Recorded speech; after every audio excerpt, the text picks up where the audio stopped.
ฉันไปนี่มันអាចបណ្ដាលបណ្ដោយឲ្យយូរជាងនេះបន្តិចទៀតនោះទេក៏ព្រោះតែគេខ្លាចថា Easy ថងនឹងធ្វើឲ្យស៊ឺលីស្រឡាញ់ខ្លួនហើយក៏បោកប្រាស់ស៊ឺលីឲ្យស៊ឺលីឈឺចាប់អញ្ចឹងណាគឺគេខ្លាចស៊ឺលីរបស់យើងនេះត្រូវឈឺចាប់ដូចជាគេដូច្នេះហើយពេលនេះគេក៏បានមកនិយាយជាមួយនឹង Easy ថងតើអ្វីដែលអញត្រូវការនៅពេលនេះតែ Easy ថងរបស់យើងគឺគេកាន់តែឌឺដងទៅកាន់យូឈិនគេក៏និយាយថាគឺទុកពេលវេលាជាអ្នកឲ្យស៊ឺលីជាអ្នកសម្រេចទៅចោះដោយសារតែថ្ងៃស្អែកនេះគឺគេនឹងទៅដេតជាមួយនឹងស៊ឺលីណាហើយក៏ចង់ដឹងដែរថាស៊ឺលីសម្រេចចិត្តបែបណាអញ្ចឹងហើយយូឈិនពេលនេះគឺគេបញ្ញាប់មកផ្ទះដើម្បីរកស៊ឺលីនិយាយជាមួយនឹងស៊ឺលីណានៅពេលដែលឃើញស៊ឺលីគឺគេនិយាយអត់ចេញទេគេក៏មិនហ៊ានសួរត្រង់ដែរគ្រាន់តែសួរថាតើថ្ងៃស្អែកនេះឯងមានកម្រងទៅណាឬអន់ស៊ឺលីក៏តបតើហេតុអីបានជាសុកក៏ឯងមកសួរអញ្ចឹងហើយនិយាយពីថាមាត់ចង្រៃហេតុអីបានជាមិននិយាយតាមត្រង់គេក៏និយាយថាអូអត់មានអីទេគឺខ្ញុំគ្រាន់តែឆ្ងល់គ្រាន់តែសួរចង់ដឹងអីអញ្ចឹងណាបើស៊ឺលីរបស់យើងគឺអស់សង្ឃឹមតែម្ដងព្រោះតែពេលនេះយូឈិនរបស់យើងបែរជានិយាយការងារថាស្អែកនេះឲ្យកូនស្រីរបស់យើងមកធ្វើការងារជាមួយនឹងគេការងារបន្តអីអញ្ចឹងណាបើសិនជាមានកម្រងជួបជាមួយនឹងអ្នកណាគឺត្រូវតែ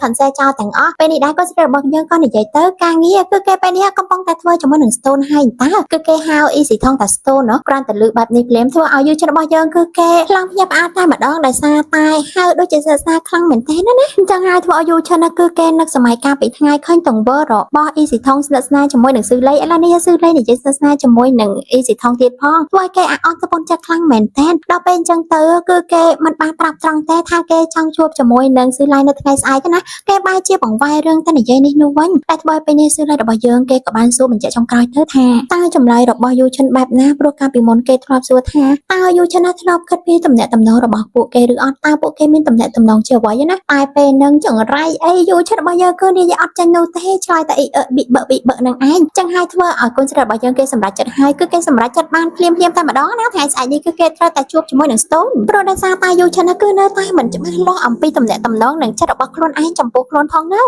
ងដែលធ្វើឲ្យពេលនេះទំនាក់ទំនងរបស់អ្នកទាំងពីរគឺកាន់តែយកច្រឡំជាមួយនឹងគ្នាទៀតហើយដោយសារតែកូនប្រុសរបស់យើងគឺអត់ទាន់ច្បាស់ជាមួយនឹងអារម្មណ៍ខ្លួនឯងនោះទេចំពោះអតីតកាលហើយនិងបច្ចុប្បន្នកាលនៅពេលនេះចឹងហើយដែលធ្វើឲ្យពេលនេះគឺតឹងទ្រូងខ្លាំងមែនតើណាចិត្តចាប់ទៅហើយនៅមិនទាន់ត្រូវគ្នាទៀតក៏ស្រាប់តែពេលនេះសាច់រឿងរបស់យើងបែរជាចេញឡើងនៅឈុតឆារបស់ស៊ឺលីមកស្និទ្ធស្នាលជាមួយនឹង Easy ថកអីណាអីទេដែលធ្វើឲ្យពេលនេះកូនប្រុសរបស់យើងគឺជឿចាប់ខ្លាំងមែនតើគឺគេបានឃើញផ្ទាល់នឹងភ្នែកណាតាមពិតទៅនេះគឺជាការយកសពរបស់គេនោះទេដោយសារតែអារម្មណ៍គេវល់គិតច្រើនពីរឿងថ្ងៃមិញនេះឯងតែធ្វើពេលនេះគឺគេយកសពអាក្រក់ហើយអាក្រក់ខ្លាំងមែនតើគឺគេងើបឡើងគឺគេភ័យខ្លាំងមែនតើដោយសារតែគេគឺអត់ចង់ឲ្យរឿងហ្នឹងកើតឡើងនោះទេដូច្នេះហើយព្រឹកឡើងមិនទាន់ទេគឺគេខំស្វែងរកស៊ឺលីមករកដល់ហាងកាហ្វេរបស់ប៉ែកាំងប៉ុន្តែនៅតែមិនឃើញថែមទាំងពេលនេះគេបានខលទៅកាន់ស៊ឺលីគឺខលមិនចូលទៀតផងបានអីចូលបើសិនជាពេលនេះស៊ឺលីរបស់យើងកំពុងតែមកដើរលេងជាមួយនឹង Easy ថងហើយ Easy ថងគេក៏បានឲ្យបាត់ទូរស័ព្ទមិនចង់ឲ្យមានអ្នកណារំខានគ្នានោះខំដើររកយ៉ាងស្លន់ស្លោសឹងស្លាប់ទៅហើយប៉ុន្តែស៊ឺលីរបស់យើងបែរជាមកដើរលេងរីករាយជាមួយនឹង Easy ថងទៅវិញណ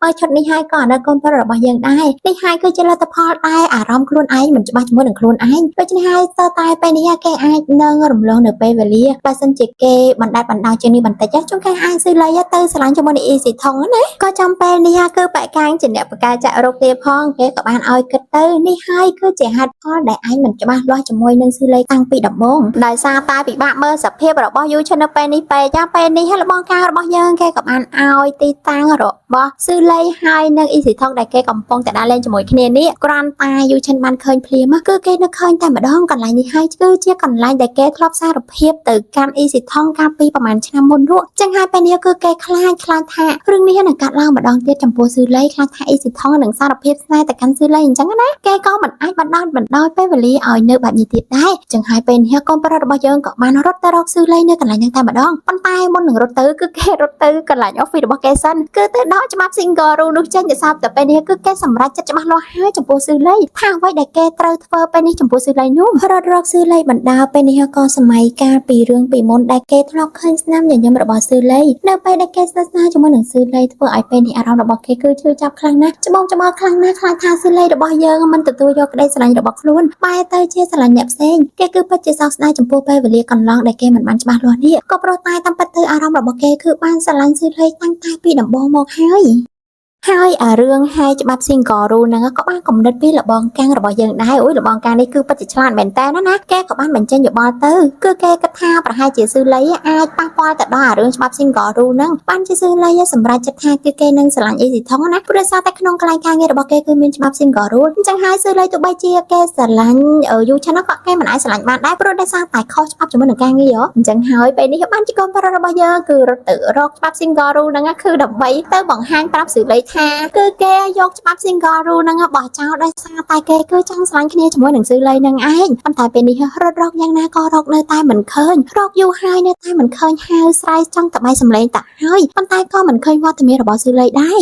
ប៉ុន្តែពេលហ្នឹងអត់មានផ្លេចនិយាយមួយនៅពេលដែលកូនប្រុសយូឈិនរបស់យើងគឺរត់ទៅរកស៊ឺលីគឺគេបានជួបជាមួយនឹងមនុស្សម្នាក់ហើយម្នាក់ហ្នឹងអត់មានដូចជាប្រហែលមុខអញ្ចឹងព្រោះដោយសារតែធ្លាប់មើលរឿងគេនៅក្នុងសេរីរឿងតៃវ៉ាន់ហ្នឹងដែរប្រហែលជារឿងហ្នឹងអាចមានភាគបន្តគ្នាអញ្ចឹងណាតែអត់មានផ្លេចចំណងជើងទៅហើយម្នាក់ហ្នឹងគេក៏បានចងចាំថាម្នាក់នេះដូចជាគេធ្លាប់ស្គាល់គឺគេចង់និយាយសម្ដៅទៅលើជីនយូឈិននៅពេលដែលគេនឹកឃើញគេក៏នឹកឃើញថាអូតាមពិតទៅម្នាក់នេះគឺជាមិត្តភក្តិរបស់គេកាលពីរៀននៅវិទ្យាល័យសនៅពេលនេះដែរយូឈិនរបស់យើងគឺរៀបនឹងអស់សង្ឃឹមទៅហើយដោយសារតែគេគឺរកស៊ឺលីមិនឃើញនោះទេហើយគេក៏បាននឹកទៅដល់ពាក្យសម្ដីរបស់ស៊ឺលីនិយាយកាលពីយប់មិញថ្ងៃនេះគឺស៊ឺលីនឹងជួបជាមួយនឹងមនុស្សម្នាក់គឺដែលជាមួយនឹងអ្នកផ្សេងអីចឹងណាធ្វើឲ្យពេលនេះកូនប្រុសរបស់យើងកាន់តែគិតគឺកាន់តែឈឺចាំគេក៏គិតថាប្រហែលជាហួសពេលហើយមើលទៅប្រហែលជាស៊ឺលីបានសម្រេចចិត្តថាគេនឹងស្រឡាញ់អ្នកផ្សេងហើយមើលទៅនោះប៉ុន្តែអត់ទេណាពេលនេះធ្វើឲ្យកូនប្រុសរបស់យើងគឺមានពលឺនៅក្នុងបេះដូងដងងឹតរបស់គេហើយព្រោះថាស៊ឺលីគេក៏បានស្រែកហៅគេនៅពីក្រោយណាជីនយូឈិនគ្រាន់តែឮសំឡេងរបស់អូនភ្លាមរបស់ស៊ឺលីភ្លាមដែលធ្វើឲ្យយូឈិនរបស់យើងពេលនេះអ្វីក៏គេមិននិយាយដែរគឺគេបានស្ទុះរត់ទៅអោបស៊ឺលីណាគឺអោបដោយការព្រួយបារម្ភអោបដោយក្តីនឹករលឹកគេមិនបាននឹកស្មាននោះទេថាគេនឹងបានជួបស៊ឺលីម្ដងទៀតពេលនេះគឺគេនឹងព្យាយាមអោបស៊ឺលីឲ្យជាប់មិនឲ្យស៊ឺលីទៅណាទៀតទេក៏មិនឲ្យស៊ឺលីទៅស្រឡាញ់អ្នកណាផ្សេងក្រៅពីខ្លួនដែរយូឈិនពេលនេះគឺគេលែងខ្មាស់អ្នកណាទៀតហើយគេបានយកច្បាស់ពីអារម្មណ៍របស់គេហើយគេក៏បានយកច្បាប់ single rule ហ្នឹងគឺហែកចោលនៅនឹងមុខស៊ឺលីតែម្ដងហើយពេលនេះដែរគឺគេបានថើស៊ឺលីដែលបញ្ជាក់ថាក្តីស្រឡាញ់របស់គេចំពោះស៊ឺលីគឺជារឿងពិនគឺគេចាប់ផ្ដើមគិតពីបច្ចុប្បន្នរបស់គេ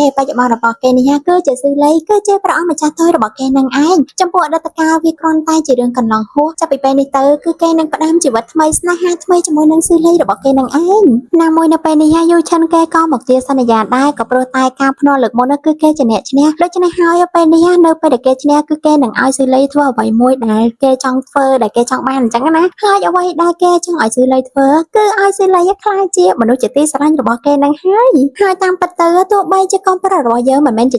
អ្នកឈ្នះការប្រកួតក៏ស៊ឺលីរបស់យើងគឺនៅតែព្រមទទួលនៅស្នេហានេះដែរដោយសារតែគ្រប់គម្រោងទាំងអស់ការដែលគេដេតជាមួយនឹងអបិអ៊ីស៊ីថងហ្នឹងគឺជាគម្រោងរបស់គេហើយនឹងអ៊ីស៊ីថងនឹងឯងគឺជាគម្រោងរបស់អ្នកគ្រប់គ្នាដែលរួមដៃគ្នាដើម្បីចង់ឲ្យកូនប្រុសរបស់យើងនឹងបង្ហាញអារម្មណ៍របស់គេដើម្បីជួយកូនប្រុសរបស់យើងឲ្យសម្រេចចិត្តថាតើអ្វីដែលគេកំពុងតែគិតនៅពេលនេះតើអ្វីដែលគេត្រូវជ្រើសរើសហើយដោយសារតែបងស្រីឈៀរបស់យើងស្រឡាញ់គូនឹងពេកគេក៏ចង់ថតរូបទុកមើលអញ្ចឹងណាប៉ុន្តែក្មេងតូចស៊ីឈៀរបស់យើងគេក៏ហាមទុកថានេះគឺជាការគោរពសិទ្ធិរបស់គ្នាទៅវិញទៅមកណាចំណែកឯកូនករបស់យើងពេលនេះបាត់ត្រូវគ្នាហើយចាំអីទៀតគឺដល់កាលទៅដោយសារតែគេខានស្វិតជាមួយនឹងគ្នាយូរហើយហ្នឹងអញ្ចឹងយើងទាំងអស់គ្នាក៏មកមើលគេស្វិតជាមួយនឹងគ្នាទៅណា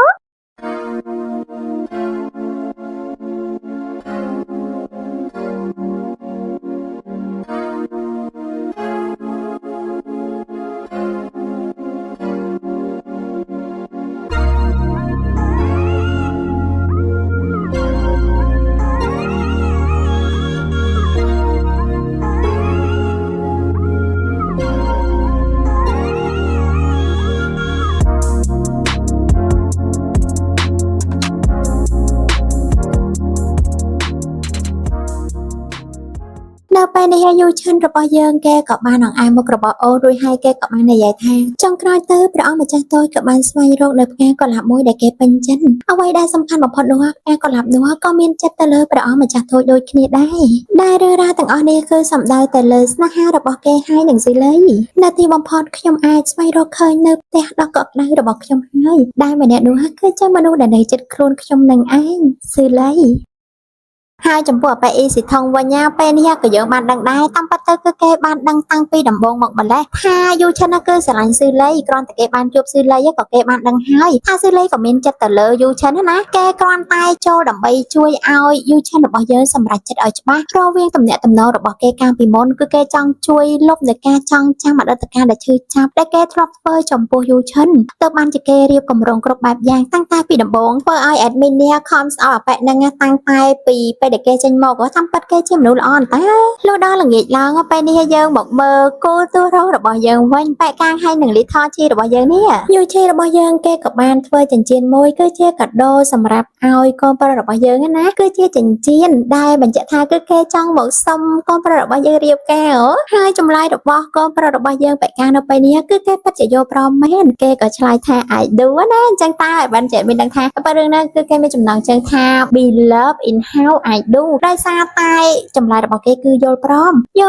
រៀបការជាមួយនឹងអាជីចំណែកកូនប្រុសរបស់យើងក៏គេយល់ព្រមហើយកូនស្រីរបស់យើងក៏គេយល់ព្រមជាមួយនឹងទំនាក់ទំនងស្នេហារវាងពួកគេទាំងពីរនាក់ណាអញ្ចឹងតើបានជាចំណងជើងរបស់គេដាក់បែបនេះទាំងគូអាជីហើយនឹងបែកកាងក៏គេត្រូវរើគ្នាស្វីតជាមួយនឹងគ្នាទាំងគូកូនប្រុសនិងកូនស្រីរបស់យើងយូឆាន់ហើយនឹងស៊ឺឡៃក៏គេត្រូវរើគ្នាដូចគ្នាដែរដូចជាពេលនេះអញ្ចឹងស៊ឺឡៃគេក៏បានសួរទៅកាន់យូឆាន់ទៅតើចូលចិត្តគេចាប់តាំងពីពេលណាមកយូឆាន់ក៏និយាយថាប្រហែលជាយប់ដំបូងដែលស៊ឺឡៃបដិសេធមិនរើចេញពីក្នុងបន្ទប់របស់គេគឺអាពេលយប់ដែលស៊ឺឡៃចេញពីងូតទឹកឃើញសាច់ដុំគេអីចឹងណាអូយថាបើស្រឡាញ់គេតាំងតែពីជួបដំបូងរួចហើយក៏ដល់ចិត្តភាគបញ្ចប់អញ្ចឹងគឺគ្មានអីទេក្រៅពីរឿងស្ពាយសាសងគ្នាញញឹមដាក់គ្នាផ្អែមល្ហែមដាក់គ្នានឹងឯងដែលពេលនេះយូចិត្តរបស់យើងក៏មានច្បាប់ថ្មីឲ្យអូនដែរច្បាប់ថ្មីរបស់គេនោះហើយច្បាប់ទី1គឺស្រឡាញ់អូនច្បាប់ទី2ក៏ស្រឡាញ់អូនច្បាប់ទី3គឺបងកាន់តែស្រឡាញ់អូនអូយเอาពេលដែលស្វីតខ្លាំងមែនតើលោកប្រធានយ៉ាងនេះអញ្ចឹងហើយធ្វើឲ្យគេទាំងពីរនាក់ពេលនេះក៏កាន់តែស្រឡាញ់គ្នាក៏កាន់តែយល់ចិត្តគ្នាទៅវិញទៅមកចាប់ពីពេលនេះទៅតែម្ដង